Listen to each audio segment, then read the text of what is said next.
છોટાઉદેપુર નગરમાં આવેલ પ્રગટ પુરુષોત્તમ મંદિર ખાતે હિંડોળાનું આયોજન કરવામાં આવ્યું હતું, જેમાં હજારોની સંખ્યામાં ભાવિક ભક્તો જોડાયા હતા। છોટાઉદેપુર નગરમાં ગુરુકૃપા સોસાયટી ખાતે આવેલ પ્રગટ પુરુષોત્તમ મંદિર ખાતે પવિત્ર શ્રાવણ માસ નિમિત્તે હિંડોળાનું આયોજન કરાયું, જેમાં હજારોની સંખ્યામાં ભાવિક ભક્તો જોડાયા।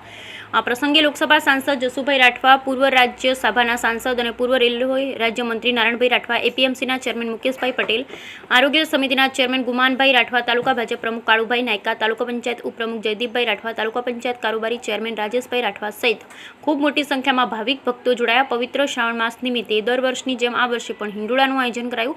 સાથે સાંસદ જસુભાઈ રાઠવા સહિત ભાવિક ભક્તોએ આરતીમાં પણ ભાગ લીધો। Bureau report Rehan Patel, Chhotaudepur. આજે છોટાઉદેપુર નગરની અંદર પ્રગટ પુરુષોત્તમ મંદિર નવું બનાવવામાં આવેલ છે। એની અંદર આ વર્ષે શ્રાવણના પવિત્ર દિવસોની અંદર શ્રાવણ મહિનો ચાલે છે, હિંડોળાનું સ્થાપન કરવામાં આવ્યું છે અને પ્રગટ પુરુષોત્તમ મુનિ મંડળ અને પ્રગટ પુરુષોત્તમ મંડળ છોટાઉદેપુર તરફથી 1 મહિના સુધી શ્રાવણ માસનો હિંડોળાનો લાભ લેવા માટે, દર્શન લેવા માટે દરેક ગામોના હરિભક્ત ભાઈઓ અને બહેનો આવે છે। ખૂબ સારી વાત છે।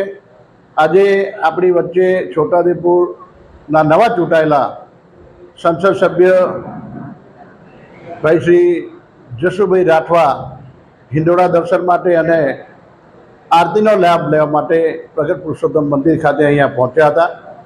ખાસ વિશેષ અમદાવાદથી, મિરોલીથી ચિમનભાઈ પટેલ અમારા જે મહામુખ હતા, આ મંડળના ટ્રસ્ટી હતા, અમદાવાદ ખાતે રહેતા હતા અને એમના અવસાન થવાથી તેઓને 18 વર્ષ જેટલા થયા।